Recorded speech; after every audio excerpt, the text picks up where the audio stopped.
a questo punto chiamiamo l'autore, è qui tra noi, Bernard Quirigny. Merci Bernard.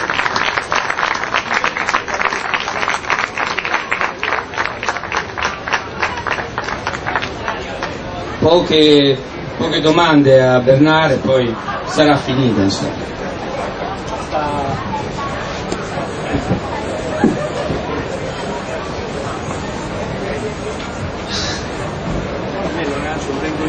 Allora, intanto... S'il vous plaît, l'orange a moi.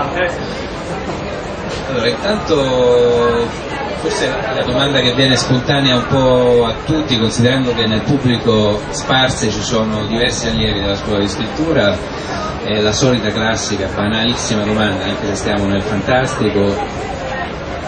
Ti è venuta l'idea del racconto Sanguine?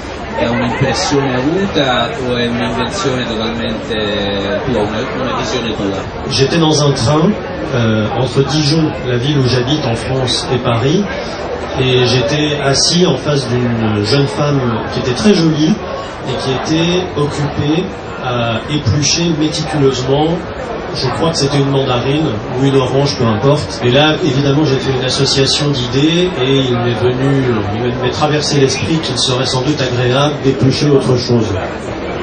Alors voilà, l'idée, elle est toute simple.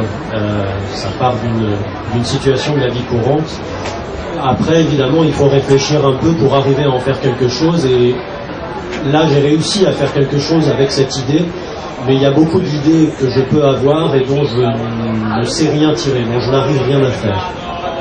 Et là, j'ai su très vite que je voudrais en faire ce que ça a donné, c'est-à-dire une espèce de fantaisie érotique, un petit peu sadique ou sadienne, inspirée de Sade, et puis inspirée aussi surtout d'un auteur qui est peut-être connu en Italie, je ne sais pas, mais qui adorait l'Italie. C'est celui que j'ai cité en exergue, il s'appelle André Pierre de Mandiargue. Et voilà, j'ai essayé sinon de m'inspirer de lui, en tout cas de le considérer comme mon maître pour ce texte-là.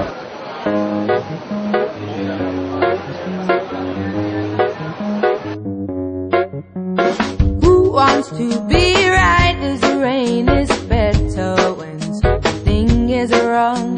You get excitement in your bones and